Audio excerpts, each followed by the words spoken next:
रिश्तों में माफ़ी मांगने से ये साबित नहीं होता कि हम गलत हैं और दूसरा सही।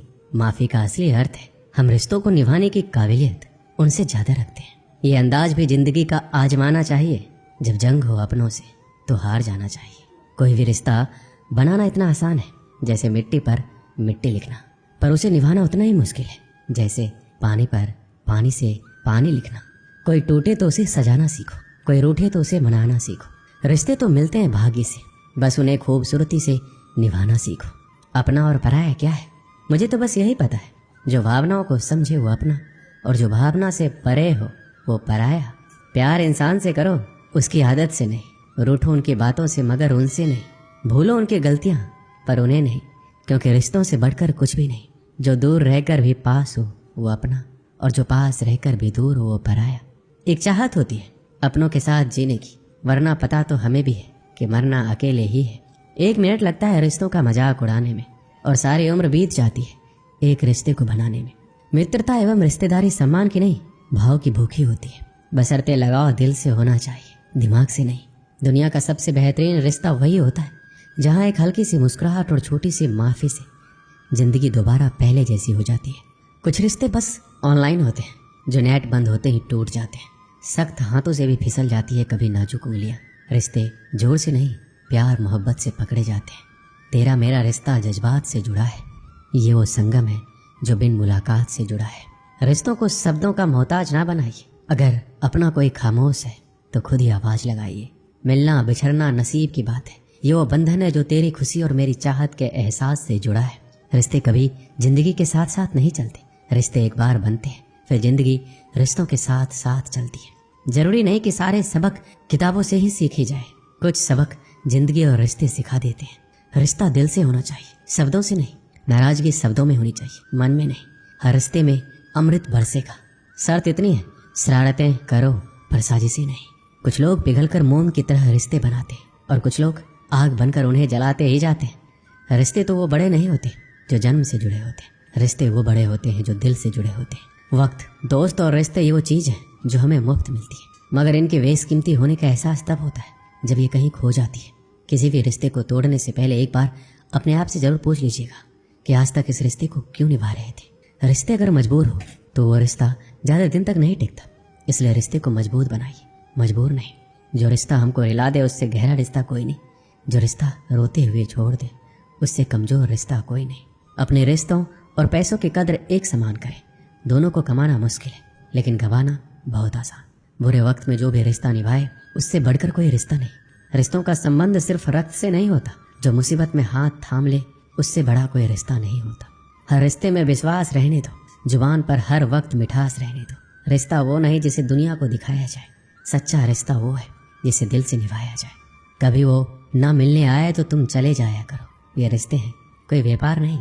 एक अच्छा रिश्ता तब होता है जब कोई आपके अतीत को स्वीकार करे, आपके वर्तमान का समर्थन करे और आपके भविष्य को प्रोत्साहित करे। चाहे मित्रता हो या संबंध, सभी बंधन विश्वास पर ही निर्मित होते हैं। इसके बिना आपके पास कुछ भी नहीं। 3 चीजें जो मैं एक रिश्ते में चाहता हूँ: आंखें जो ना रोए, होठ जो झूठ ना बोले, और प्यार जो ना मरे। सभी रिश्तों का एक नियम है, जिस व्यक्ति से आप प्यार करते हैं उसे कभी भी अकेला महसूस ना करने दें, खासकर जब आप वहाँ हो। मिलना बिछड़ना तो सब किस्मत का खेल है, कभी नफरत तो कभी दिलों का मेल है।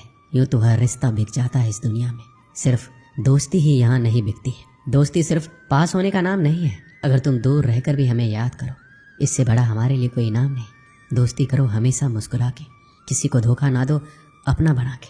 कर लो याद जब तक हम जिंदा है, फिर ना कहना चले गए दिल में यादें बसा के। दोस्ती में ताकत है समर्थ को झुकाने की, बाकी सुदामा में कहाँ ताकत थी श्री कृष्ण से पैर धुलवाने की। सवाल पानी का नहीं प्यास का है, सवाल मौत का नहीं सांस का है। दोस्त तो बहुत है दुनिया में, मगर सवाल दोस्ती का नहीं विश्वास का है। एक चाहत है तेरे साथ जीने की, वरना पता तो हमें भी है कि मरना तो अकेले ही है। जिंदगी में बहुत सारे दोस्त बनाना कोई खास बात नहीं है, लेकिन एक ही दोस्त के साथ जिंदगी भर दोस्ती निभाना ये खास बात है। उसके कर्जदार और वफादार रहिए जो आपके लिए अपना वक्त देते हैं, वरना अंजाम की खबर तो कर्ण को भी थी, लेकिन बात दोस्ती निभाने की थी। भूला नहीं हो किसी को कि मेरे भी बहुत अच्छे दोस्त हैं इस ज़माने में, बस थोड़ी सी ज़िंदगी उलझ पड़ी है 2 वक्त की रोटी कमाने में। अपने दुश्मन को 1000 मौके दो कि वो आपका दोस्त बन जाए, लेकिन अपने दोस्त को एक भी ऐसा मौका ना दो कि वो आपका दुश्मन बन जाए। जब दोस्त तरक्की करे तो गर्व से कहना कि वो मेरा दोस्त है, और जब दोस्त परेशानी में हो तो गर्व से कहना कि मैं उसका दोस्त हूँ। एक सच्चा दोस्त कभी आपके रास्ते में नहीं आता जब तक कि आप गलत रास्ते पे ना जा रहे हो। कौन कहता है कि दोस्ती बराबरी में होती? सच तो ये है, दोस्ती में सब बराबर होते हैं। अनुभव कहता है कि एक वफादार दोस्त 1000 रिश्तेदारों से बेहतर होता है। एक दोस्त के साथ अंधेरे में चलना अकेले रोशनी में चलने से कहीं बेहतर है। हमारा उठना बैठना उन दोस्तों के साथ है जिन्होंने ना कभी परखा ना कभी धोखा दिया। एक सच्चा दोस्त हमारे जीवन में कई रिश्तों की कमी को पूरा कर देता है। ऐसे में हमारा भी ये दायित्व है कि हम भी अपने दोस्त के साथ हमेशा कंधे से कंधे मिलाकर खड़े रहें। दोस्ती की गाड़ी में 2 पहिए होते हैं और एक भी पहिया अगर रास्ते से भटकता है तो इस गाड़ी को टूटने में वक्त नहीं लगता। इसीलिए आप किसी भी हाल में अपनी दोस्ती के गाड़ी के दोनों पहियों को संभाल कर रखिए। अगर आपकी दोस्ती में कोई भी छोटी मोटी गलतफहमी भी आती है तो भी अपने दोस्त को रोक कर जाने मत दीजिए। एक आदमी मंदिर में सेवक था। उसका काम मंदिर की साफ सफाई करना था। भक्तों और श्रद्धालुओं द्वारा दिए गए दान में से थोड़ा बहुत उसे मंदिर के पुजारी द्वारा दे दिया जाता। इसी से उसका गुजर बसर चल रहा था। वो अपनी जिंदगी से बहुत परेशान और दुखी था। मंदिर में काम करते करते वह दिन भर अपनी जिंदगी को लेकर शिकायतें करता रहता। एक दिन शिकायत करते हुए भगवान से बोला, भगवान जी, आपकी ज़िंदगी कितनी आसान है। आपको बस एक जगह आराम से खड़े रहना होता है। मेरी ज़िंदगी को देखो, कितनी कठिन ज़िंदगी जी रहा हूँ मैं। दिन भर कड़ी मेहनत करता हूँ तब 2 रोटी नसीब हो पाती है। काश मेरी ज़िंदगी भी आपकी तरह होती। उसकी बात सुनकर भगवान बोले, तुम जैसा सोच रहे हो ऐसा नहीं है। मेरी जगह रहना बिल्कुल आसान नहीं है।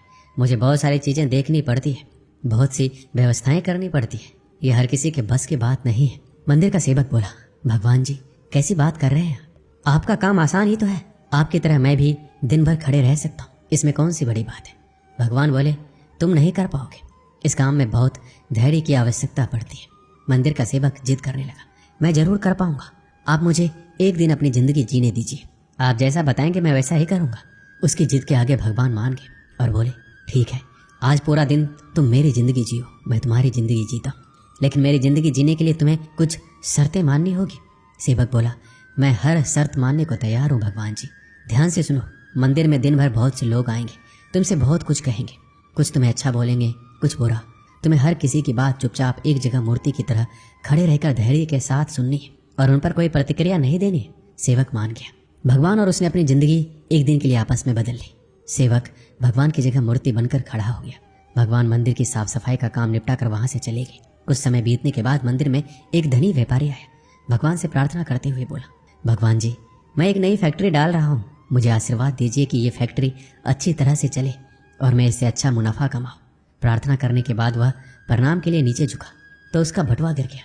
जब वहां से जाने लगा तो भगवान की जगह खड़े मंदिर के सेवक का मन हुआ कि उसे बता दे उसका बटुआ गिर गया है, लेकिन शर्त के अनुसार उसे चुप रहना था, इसलिए वह कुछ नहीं बोला, खामोश खड़ा रहा।